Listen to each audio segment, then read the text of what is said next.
Today we are going to be unboxing, setting up, burning, and reviewing the CAMINUS M medium wood stove from RBM Outdoors. This stove can be purchased by itself or in a bundle with any tent available on the RBM website. When you receive this stove, it comes in a thick cardboard box with packing straps. Inside that box there's a wooden box which actually holds the stove itself. I love product presentation. They could send you this stove in a plain old box and pretend it doesn't matter how it looks. But the fact of the matter is, when you open a package and it looks as good as this does, it makes you feel very good about what you just bought. This is a wooden box with metal trim, the RBM logo embossed on the front, steel clasps on the front, spring-loaded handles on the sides, and metal hinges on the back. Yes, it is heavy, but it's also heavy duty. The box itself measures 27 by 12 by 17, and the stove itself is not much smaller than that. Now when we open the box, you can see that everything is packed tight in here. It's like a game of Tetris. So if you want to get this back in the box exactly how it came out, you might want to take pictures before you start unboxing it. The first thing we see is a giant carry bag that is made to pack all this stuff in case you don't want to take this extra big box with you. It is an oversized bag with a long zipper along the top, and the awesome RBM Outdoors logo on the front. We have an instruction booklet and a small camouflage bag with a piece of heat-resistant material that goes under the stove in your tent. Next, we have two metal heat shields in case you want or need to replace the glass in the stove. Everything else is packed inside the stove inside this box, and it is in there tight. There's just enough room to get your fingers in the handles to pull the stove out of the box, but there is styrofoam on each end and the whole thing is wrapped with stretch wrap. Now this thing is beautiful. If anything could ever be referred to as shiny and new, it is this stove at this moment. The RBM logo is right on the front under the handle. It has heat deflectors on the sides and the back held in place by wing nuts, spring handles on the drawer on the bottom, the damper on the front, and the clip on the door to open and close, and it even has the RBM bear in the smokestack. If we turn it on its side, you can see there are 4 legs on the bottom that fold out. If we loosen the wing nuts and remove the heat deflectors, you can see there are glass panels which allow you to look straight inside the stove. In fact, you have to remove the heat deflectors when you first open the stove before you use it because there are small pieces of protective foam that need to be removed. I highly recommend you save every piece of packing foam because there's a reason it was packed like this in the first place. Now you can see there is cardboard through the glass there. That needs to be saved as well.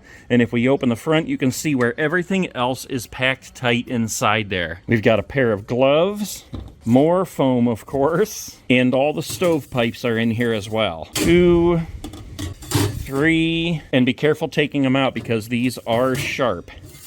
4, 5. And last but not least, we have the ash shovel. Now, if you look inside, you can see those 2 pieces of cardboard I was talking about. We need to remove those. They're easy to get out if you just take your ash shovel, slide it under there, and pull on that.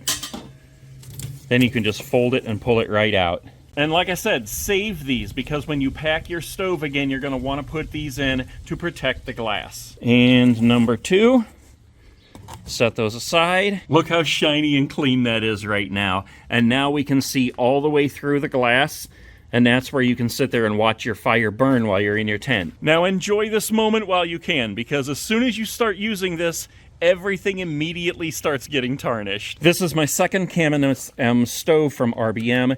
We just used this last week when we were camping by the lake. It was in the 40s outside, and this thing kept it in the 70s inside the tent. So let's pull it out here and put it together. Each of these sections of pipe is 19 inches, and they sit down in each one before it about 2 inches. So when everything is assembled, this stands just over 9 feet tall. Look at that. That is a good looking stove right there.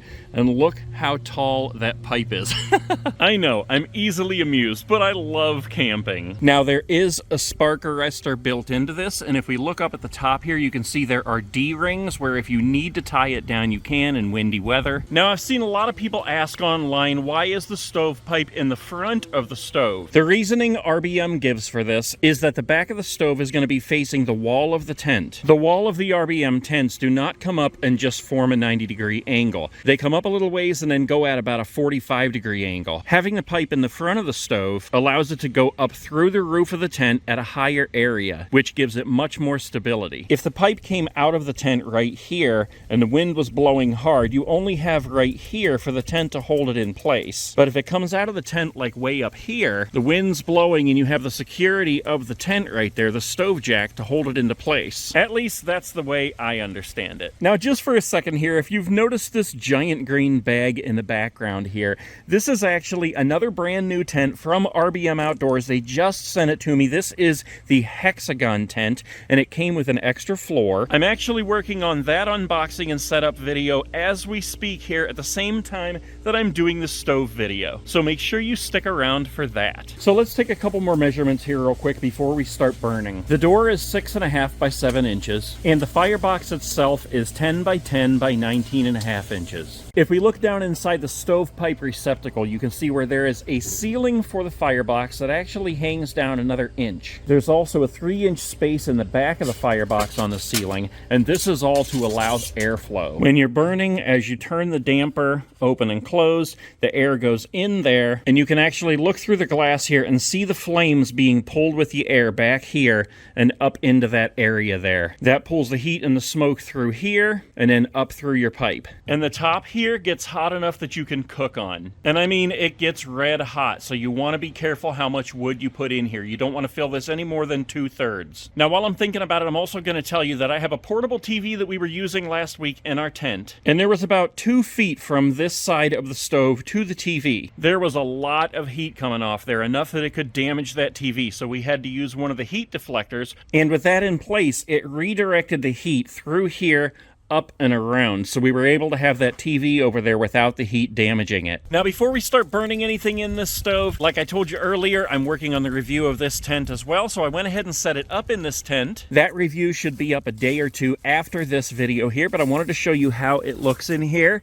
How cool is this? Shiny and new and waiting for its first fire. We're not actually going to burn it in here. I just wanted to show you how it's going to look when you set it up. The fire mat goes down first. You unfold the legs, set the stove on there, and then you build your pipe going up through the stove jack. And if we come around the back here, you can see where the stove pipe comes up through that jack. I'll tell you what, I am so excited to take this tent camping, guys. Okay, so we're ready to start burning a little bit in this stove. When you first get this, you need to burn it for an hour outside. The directions say just to burn off any kind of chemicals or anything. So we're going to do that in a second here, but first I wanted to tell you about these ropes that come with it. And what these actually are gaskets. If you should happen to break your glass or you just want to swap this out for the other heat deflectors, these actually go around the inside to form a seal. I was kind of unsure about what these were, so I contacted RBM just to make sure, and that's what that is. So I'm sure you all know how to start a fire. We're going to start with some of this packing material I have here. Put that in there. And the other day, just before I was going to film this segment, it started raining. So this is a completely different day I'm finishing this. But I had left my bundle of wood outside, so it got wet. So we're going to use this stuff today called hot snot. And what this is a flammable gel. You basically just take the top off, use the lid to pop it open, and then you put a little bit on your log, just like that. This wood has dried out, but it is still kind of wet, so this will burn all the way down there, and it'll help you to start your fire. Even if this piece of wood was completely soaking, that would burn. Go ahead and put that in there along with a couple other pieces.